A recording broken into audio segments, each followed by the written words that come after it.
क्या आपकी भी लाइफ में बहुत स्ट्रगल है और आपको भी हर वक्त स्ट्रेस रहता है? तो आप अपनी कुंडली एक बार ज़रूर चेक कीजिए कि आपका हो सकता है आपकी कुंडली में 6th हाउस और 8th हाउस का कॉम्बिनेशन बन रहा हो। जी हाँ, 6th हाउस क्योंकि ये रिप्रेजेंट करता है बीमारियों को। 6th हाउस रिप्रेजेंट करता है आपका डेली वर्क, आपकी सर्विस, आपकी जॉब। या 6th हाउस कंपटीशन को भी रिप्रेजेंट करता है, आपके एनिमीज़ को रिप्रेजेंट करता है। वहीं 8th हाउस आपका सडन इवेंट्स और एक्सीडेंट्स, आपके अंदर ट्रांसफॉर्मेशन, रिसर्च और हिडन थिंग्स को रिप्रेजेंट करता है। जनरली जब भी लाइफ में किसी स्ट्रेस या दुख की बात की जाती है तो 8th हाउस को ज़रूर कंसीडर किया जाता है। और इस कॉम्बिनेशन में भी हम यही समझेंगे कि 6 और 8th का जब भी कॉम्बिनेशन बनता है, मतलब 6th हाउस का लॉर्ड और 8th हाउस का लॉर्ड कहीं पर भी कुंडली में 12 भावों में कहीं भी एक जगह बैठे हों, युति बना रहे हों या एक दूसरे को देख रहे हों, तब ये 6 और 8th का लॉर्ड, ये कॉम्बिनेशन आपका ज़रूर काम करेगा। यानी कि 8th हाउस जो कि दुखों का, पीड़ाओं का हाउस है, वो आपका 6th हाउस के साथ बैठ गया है। यानी कि आपकी लाइफ में बहुत स्ट्रगल होंगे। आपको बीमारी की वजह से बहुत क्रोनिक कोई डिसीज़ लग सकती है, बीमारियों की वजह से आप जीवन भर दुखी रहेंगे। या हो सकता है आप किसी कंपटीशन को निकालने का कोशिश कर रहे हो, लेकिन आपका जल्दी से कंपटीशन में ना सिलेक्शन हो, या आपको जॉब में, आपकी सर्विस में बहुत स्ट्रेस रहता हो, बहुत परेशानी रहता हो।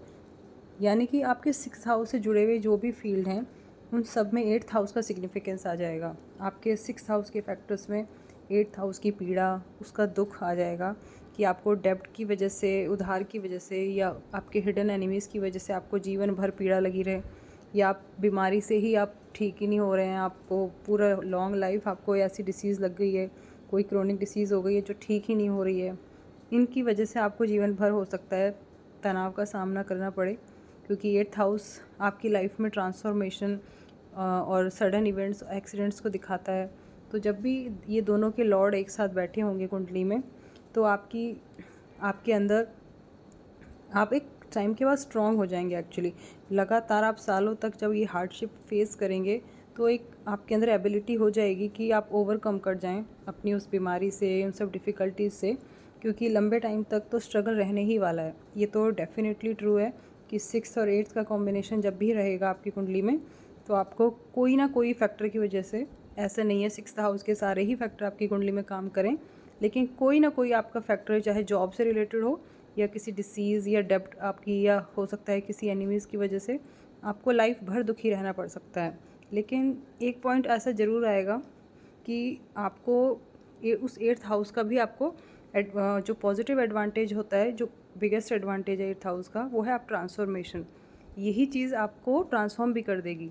यानी कि जो स्ट्रगल है वो एक टाइम के बाद आपको इतना स्ट्रॉन्ग बनाएगा कि आप उन सब एनिमीज़ के ऊपर, उन सब डिफ़िकल्टीज़ के ऊपर, या आप कोई कंपटीशन दे रहे हैं उसके ऊपर, सब के ऊपर आप ओवरकम कर जाएंगे। जो भी ऑब्वियस सी बात आप कर रहे हो, जिसके भी आप थ्रू आप काम कर रहे हो, या आप जॉब में परेशान हो रहे हो, या कंपटीशन के लिए आप तैयारी कर रहे हो, तो एक टाइम के बाद आपके अंदर वो पॉजिटिव ट्रांसफॉर्मेशन ज़रूर आएगा।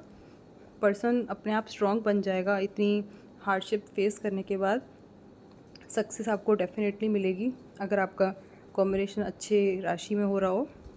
और किस भाव में हो रहा हो ये भी देखना पड़ता है, क्योंकि 6 और 8 का लॉर्ड जब भी युति बनाएंगे तो 12 भावों में जिस जिस भी भाव में वो बैठेंगे, हर भाव का अलग अलग सिग्निफिकेंस है। तो उनको भी हम स्टडी करेंगे कि हर भाव में उसका इम्पैक्ट भी अलग अलग होगा। लेकिन डेफिनेटली आपके अंदर 6th भाव से जुड़े हुए आप पीड़ा और तनाव को सामना करना ही पड़ेगा।